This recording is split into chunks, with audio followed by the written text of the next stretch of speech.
Salut à tous, c'est Falk, j'espère que vous allez bien et aujourd'hui on se retrouve pour faire un bilan de mes pronostics de début de saison et c'est vrai que j'ai déjà fait mieux. Quelques petites satisfactions, un club que j'ai eu totalement juste au niveau du placement, mais sinon beaucoup de bêtises et surtout des clubs que je ne voyais absolument pas aussi performants ou contre-performants. Pour vous donner une petite idée, ce que je vous montre actuellement à l'écran, c'était mes pronostics de début de saison avant que la saison démarre. Et ça, c'est le classement final de cette saison 2024-2025.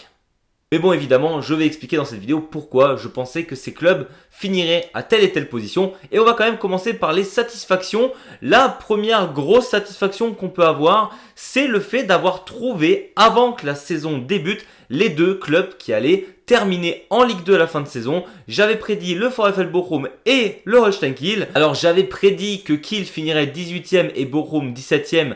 C'est l'inverse qui s'est passé, mais en soi, c'est absolument pas la chose importante dans ce classement, c'est surtout la position pour la Ligue 2. Et donc c'est vrai que je m'attendais à ce que ces deux clubs, ce soit difficile pour eux. Holstein Kiel découvrait la Bundesliga pour la première fois de son histoire, donc forcément, quand tu n'as pas l'habitude d'une compétition pareille avec des clubs aussi forts, c'est pas si étonnant de galérer autant dès sa première saison. Et pourtant, j'ai trouvé cette équipe de Holstein Kiel très combative. Je m'attendais sérieusement pas à ce qu'ils soient aussi forts. Ils ont terminé 17e, mais ils se sont bien battus jusqu'au bout, jusqu'à la fin de saison. Alors que c'est vrai que en début de saison, je pensais que Kiel finirait 18e et que ce serait assez logique qu'ils descendent et que ça se ferait vraiment avant les deux dernières journées où on avait encore l'espoir que le Holstein Kiel se maintienne. Plutôt pareil pour le VfL Bochum que je voyais descendre vu la saison très compliquée qu'ils avaient eue avant. On rappelle que Bochum a joué cette saison en Bundesliga et qu'ils avaient joué la relégation la saison d'avant, quelques semaines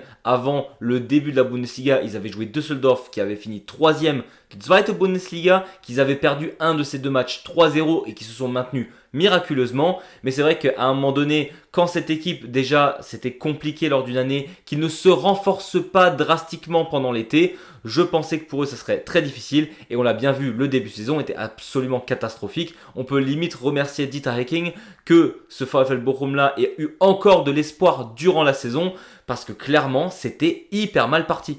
Finalement, c'est en bas où je trouve qu'il y a le plus de satisfaction des pronos de début de saison. J'avais mis St. Pauli 16e. Je pensais qu'ils allaient jouer la relégation pour éventuellement rester en Bundesliga la saison prochaine. Finalement, ils ne passeront pas par cette étape de la relégation. Mais quand on regarde le classement actuel de Bundesliga, c'est Heidenheim qui finit 16e avec seulement 3 points derrière St. Pauli. Et donc clairement, St. Pauli, on ne les voyait pas beaucoup plus haut. Ils ont réussi à échapper à cette fameuse relégation, mais ça s'est vraiment joué à rien. Et donc, même si sur le classement, ils ne jouent ni la relégation et ils restent en Bundesliga, ils sont 14e et pas 16e, je trouve que j'étais pas trop loin de ce qu'ils allaient faire cette saison. Et d'ailleurs, concrètement, j'ai inversé les deux clubs. Heidenheim finit 16e et St. Pauli finit 14e.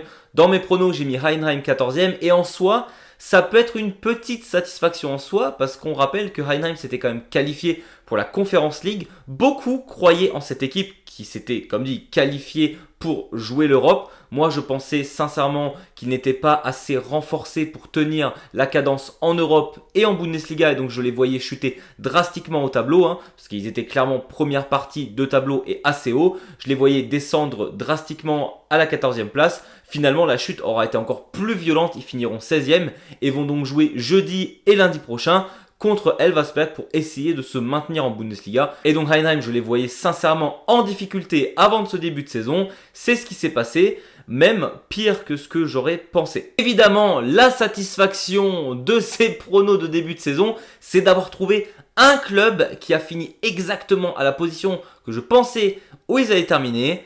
Union Berlin 13e.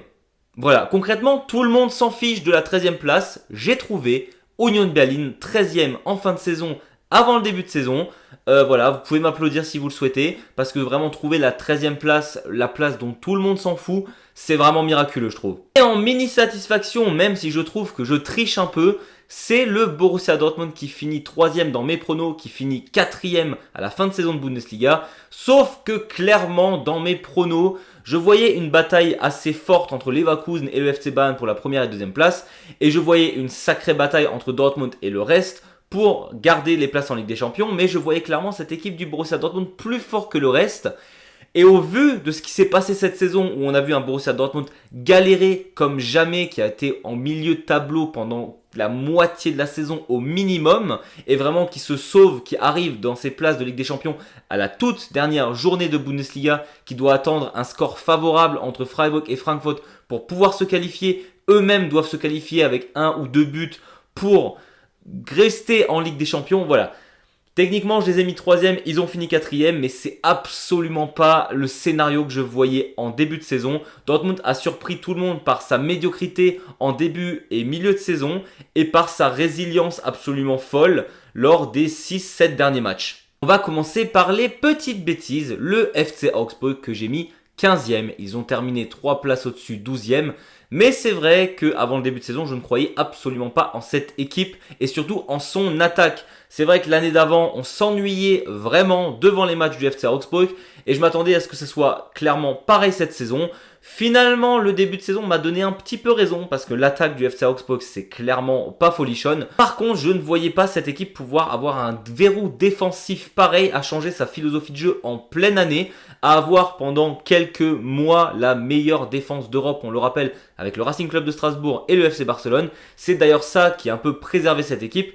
Mais finalement, c'est vrai que je les ai mis 15e. Ils finissent 12e, mais assez loin des places relégables. Donc voilà, petite bêtise, j'ai sous-estimé Augsburg. Et on verra bien si cette équipe finira encore plus haut l'année prochaine. Et alors là, dans le ventre mou du tableau, il y a une triplette que je voyais vraiment moins forte et une triplette que je voyais beaucoup trop belle. Bremen 12e, Freiburg 11e et Mainz 10e. Ça, c'était mes prédictions en début de saison. Tout simplement parce que le Werder Bremen, je n'y croyais absolument pas. Vraiment, j'ai pas énormément d'arguments. Je voyais qu'il n'était pas ultra fort l'année d'avant. Je croyais surtout pas en ce coach-là. Voilà, je me suis dit, le Werder Bremen, ça finit 12e, point. Freiburg, c'est plus ou moins la même chose. Christian Streich s'en va, il y a un nouvel entraîneur. Et même si tu as un très bel effectif, sincèrement, je ne voyais pas Freiburg pouvoir éventuellement se battre pour la Ligue des Champions. Je pense que pas grand monde l'avait mis dans son top 5. En tout cas, si vous l'avez fait, bravo à vous. Et Mainz 10e, ça part tout simplement du fait que l'année d'avant, ils étaient vraiment à un rien de descendre en Ligue 2. Oui, ils s'étaient sauvés in extremis, mais je pensais que voilà, ils allaient être encore un peu meilleurs parce que je croyais en ce groupe et en ce coach. Mais pareil, je ne les voyais pas finir aussi haut. Là où au contraire, Wolfsburg et le Borussia Mönchengladbach, je croyais en minimum à ce projet. Je les ai mis 9e et 8e. Alors finalement, ils ont fini 10 et 11. Au final, on voit qu'il y a quand même un vrai gap entre la 9e et la 10e place où on a tout simplement 5 points d'écart entre le Borussia Mönchengladbach et le VfB Stuttgart. Donc voilà, on voit que c'était le ventre mou, mais plutôt négatif. C'est vrai que je croyais en ces deux projets. Je me suis dit, voilà, ça fait quelques années que c'est un peu en galère, que ça se met petit à petit en place. Malheureusement, par exemple, on a eu le Borussia qui a eu beaucoup de blessés cette saison. Donc peut-être qu'ils auraient fait mieux avec moins de blessures. On sait qu'il y a aussi pas mal de jeunes dans ce groupe-là. Donc pourquoi pas faire mieux l'année prochaine pour eux? Alors que c'est vrai que Wolfsburg, si ça continue de cette manière l'année prochaine, en fait, ils vont descendre encore plus. Donc, un peu décevant. Et alors là, l'erreur absolue sur la 7e place. Je pense que concrètement, ça doit être la plus grosse dinguerie que j'ai sortie lors de ces pronos. Le TSG Hoffenheim finira 7e. Ils ont fini 15e. En préparant cette vidéo, j'ai un peu regardé le classement de la saison passée.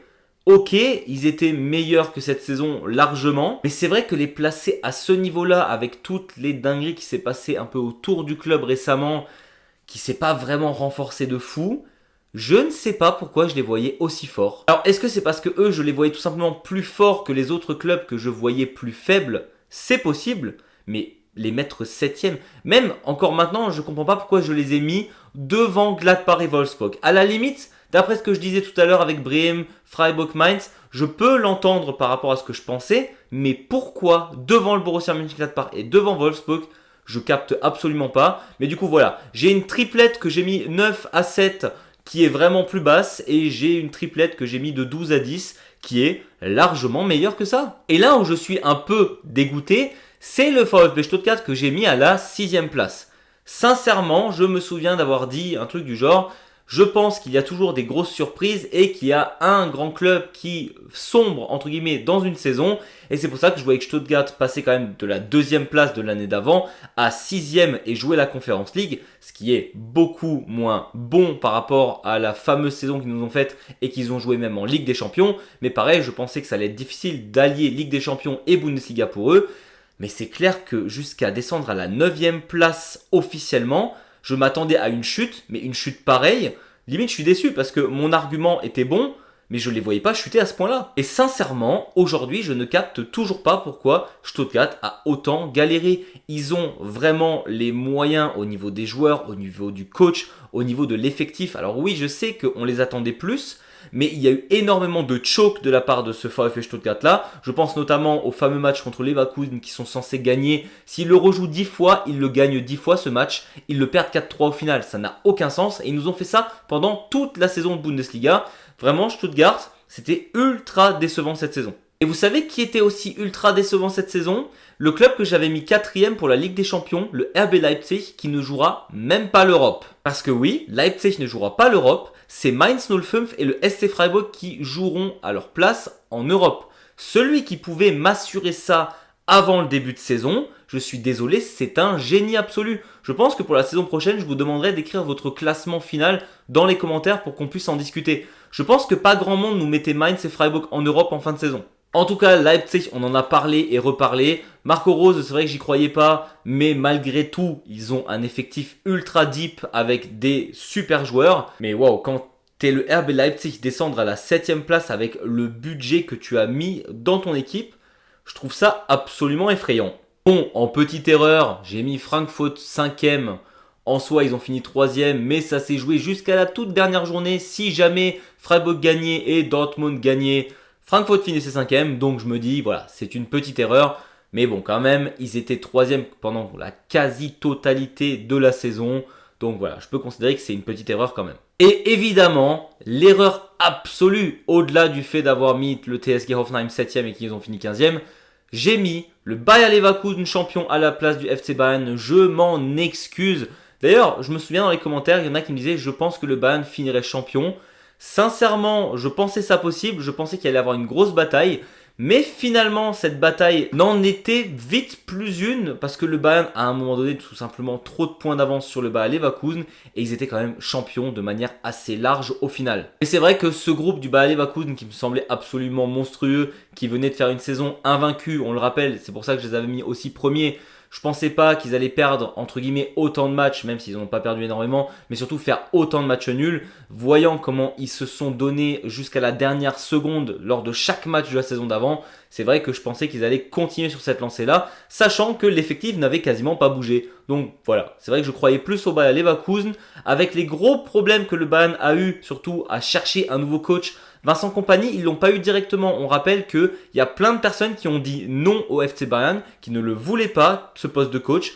Donc c'est vrai que mettre le Bayern que 2e à ce moment-là, ça me semblait absolument pas déconnant. En tout cas, ce qui est sûr, c'est que la saison prochaine, petit spoil, je ne mettrai pas le Bayer Leverkusen premier des pronostics au vu de ce qui s'annonce cet été. Voilà, c'était tout pour moi. J'espère que cette vidéo vous a plu. N'hésitez pas, vous, à me dire quelle était la plus grosse surprise d'après vous lors de cette saison 2024-2025 de Bundesliga. N'hésitez pas non plus à vous abonner ou mettre un petit pouce vers le haut. Nous, on se retrouve très très vite pour parler foot et Bundesliga. Et d'ici là, je vous dis, servus!